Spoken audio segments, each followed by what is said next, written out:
नमस्कार दोस्तों, भारत एक सोच देख रहे हैं आप। दोस्तों, मायावती ने 5 नामों पर मोहर लगा दी है। 5 लोकसभा सीट और 5 प्रत्याशी जिनके नाम भी सामने आ गए हैं। और इन सब के बाद, इन नामों के सामने आने के बाद एक चीज तो बिल्कुल साफ हो गई है कि मायावती बीएसपी इंडिया गठबंधन में शामिल नहीं होंगी। जो खबरें लगातार चल रही थी, अब ये संकेत मिलने शुरू हो गए हैं कि मायावती अकेले उत्तर प्रदेश में चुनावी मैदान में जा रही हैं। 5 लोकसभा सीटें दोस्तों कौन कौन सी हैं वो हम आपको बताने जा रहे हैं। पहली सीट है कन्नौज, जहां से नाम सामने आ गया है कि कौन बीएसपी का प्रत्याशी रहेगा।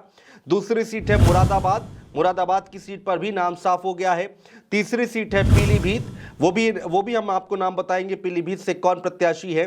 अमरोहा की बात करें तो अमरोहा में भी नाम फाइनल हो गया है।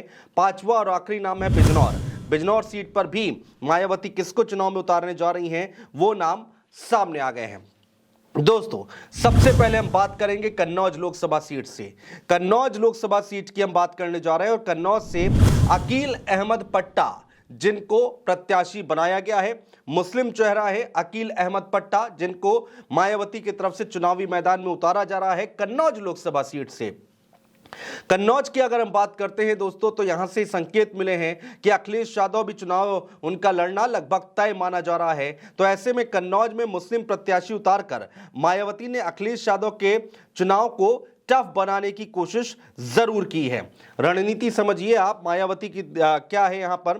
कन्नौज बीजेपी के नेता भी यही चाहते थे कि कन्नौज में मायावती किसी मुस्लिम चेहरे को टिकट दे, जिससे कन्नौज का मुस्लिम वोट बैंक जो है वो बंटता हुआ दिखाई दे और सपा की हालत यहां पर टाइट हो जाए। ऐसी रणनीति बनाई जा रही थी।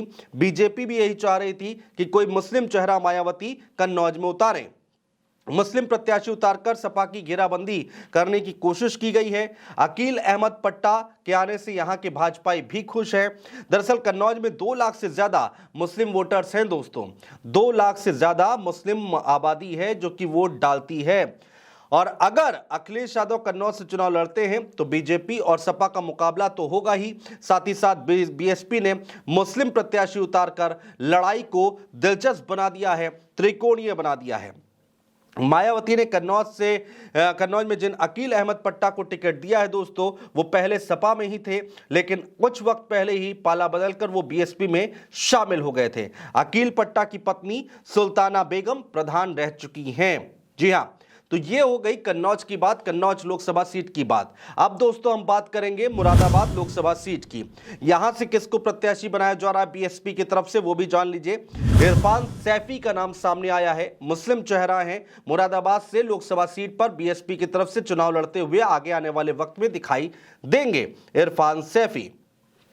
इरफान सैफी ठाकुरद्वारा से पहली बार निर्दलीय चेयरमैन बने हैं। इससे पहले वो कई बार निर्दलीय चुनाव लड़ चुके हैं। इरफान के चाचा अब्दुल कादिर ठाकुरद्वारा के चेयरमैन रह चुके हैं और मौजूदा वक्त में समाजवादी पार्टी के एसटी हसन यहां से सांसद हैं, मुरादाबाद से सांसद हैं। और मायावती ने मुस्लिम प्रत्याशी उतारकर मुकाबला त्रिकोणीय बनाने की कोशिश जरूर की है। मुरादाबाद लोकसभा सीट पर बीएसपी ने दलित मुस्लिम समीकरण का दांव चला है दोस्तों। और अब देखना होगा कि कितनी इंटरेस्टिंग, कितनी रोचक और कितनी टफ फाइट यहां पर होने जा रही है। एक एक करके देखिए नाम सामने आ रहे हैं, बीएसपी के प्रत्याशियों के एक एक करके नाम सामने आ रहे हैं, धीरे धीरे नाम सामने आ रहे हैं। हो सकता है अभी आने वाले वक्त में मायावती की तरफ से एक प्रेस कॉन्फ्रेंस भी की जाए और उसमें पहली लिस्ट जारी की जाए। तीसरा नाम कौन सा आता है दोस्तों? तीसरा अमरोहा लोकसभा सीट, जहां से डॉक्टर मुजाहिद हुसैन को टिकट दिया गया है। तो ये तीसरा नाम भी मुस्लिम चेहरा है, मुजाहिद हुसैन। 2019 में यहां से दानिश अली, जो कि बीएसपी की टिकट पर जिन्होंने चुनाव लड़ा था और चुनाव जीते भी थे और 2019 में सांसद चुने गए थे अमरोहा लोकसभा सीट में, और बीएसपी ने दानिश अली को निष्कासित कर दिया था। और अब ये संभावनाएं जताई जा रही हैं कि वो कांग्रेस पार्टी के टिकट पर अमरोहा से चुनाव लड़ते हुए दिखाई दे सकते हैं या फिर किसी और सीट पर भी जा सकते हैं। डॉक्टर मुजाहिद हुसैन पेशे से डॉक्टर हैं।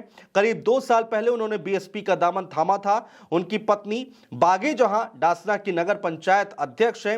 हालांकि टिकट मिलने के बाद खबर है कि लोगों ने इस फैसले का विरोध भी किया है।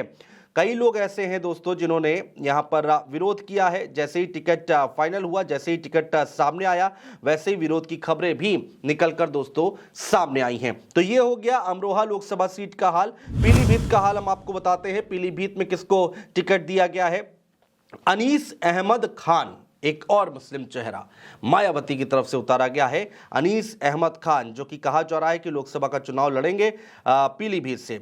मायावती ने इस सीट पर पूर्व मंत्री अनीस अहमद खान फूल बाबू को टिकट दिया है। जी हां, अनीस अहमद उर्फ फूल बाबू बीसलपुर विधानसभा क्षेत्र से लगातार तीन बार विधायक रह चुके हैं। बीएसपी सरकार में मंत्री भी रहे हैं, पुराने नेता हैं। फूल बाबू 2009 और 2014 में बीएसपी के टिकट पर लोकसभा चुनाव लड़ चुके हैं और दोनों बार वो तीसरे नंबर पर रहे थे। हार का सामना करना पड़ा था और तीसरे नंबर पर रहे थे। फूल बाबू के मैदान में आने से दिलचस्प चुनावी मुकाबला होने की उम्मीद जताई जा रही है। अब दोस्तों आ जाते हैं पांचवें नाम पर। पांचवी सीट है बिजनौर की सीट। चौधरी विजेंद्र सिंह, कहा यह जा रहा है कि चौधरी विजेंद्र सिंह का टिकट बीएसपी की तरफ से फाइनल हो गया है। अब तक बिजनौर लोकसभा सीट पर लोकदल के प्रत्याशी के रूप में चौधरी विजेंद्र सिंह दावेदारी कर रहे थे। वो दावा ठोक रहे थे कि उनको टिकट दिया जाएगा आरएलडी की तरफ से, लेकिन ऐसा हुआ नहीं और अब उन्होंने बीएसपी पार्टी का दामन थाम लिया है। अभी हाल ही में उन्होंने पार्टी को ज्वाइन किया है और उसके तुरंत बाद उनके टिकट की भी यहां पर चर्चाएं हो गई हैं कि उनको टिकट दे दिया गया है। चौधरी विजेंद्र सिंह पहले ही लोकदल छोड़ने का मन बना चुके थे दोस्तों और उन्होंने बीएसपी पार्टी का दामन थाम लिया है। चौधरी विजेंद्र सिंह ने सपा सुप्रीमो अखिलेश यादव से भी मुलाकात हुई थी, लंबी बातचीत चली। उन्होंने बीएसपी सुप्रीमो मायावती से भी मुलाकात की थी, उसमें भी लंबी बातचीत चली। आखिरकार चौधरी विजेंद्र सिंह ने बसपा से चुनाव लड़ने का फैसला किया और बिजनौर लोकसभा सीट से बीएसपी के जो पिछले बार के सांसद हैं मलूक नागर, जिनका टिकट मायावती ने काट दिया है। स्वाभाविक है, उनका टिकट कट गया है। तो बीएसपी एक एक करके अपने पत्ते खोल रही है दोस्तों। 5 लोकसभा सीटें जिनके नाम हमने आपको बता दिए हैं, कौन कौन से वहां चुनाव लड़ सकता है वो हमने आपको बता दिया है और इससे अंदाजा लगाया जा सकता है कि पार्टी दलित मुस्लिम समीकरण पर ही अपना दांव चल रही है। दलित मुस्लिम समीकरण को लेकर ही आगे चल रही है। आप देख सकते हैं कि जो नाम है उन पर अगर आप अभी जो पहले नाम निकल कर एक एक करके सामने आ रहे हैं उन पर अगर आप नजर दौड़ाएं तो आपको पूरा समीकरण, पूरी रणनीति मायावती की समझ में आ जाएगी। अब एक बात इससे और साफ हो गई है दोस्तों कि मायावती जो है वो इंडिया गठबंधन का हिस्सा नहीं बनेंगी और वो यूपी में अकेले ही चुनाव लड़ने जा रही हैं। ऐसे बारी बारी से वो जो नाम हम हमारे सामने आते रहेंगे दोस्तों, बीएसपी की तरफ से, मायावती की तरफ से, अंदर खाने से जो खबरें आती रहेंगी वो हम आप तक पहुंचाते रहेंगे। बहुत शुक्रिया दोस्तों।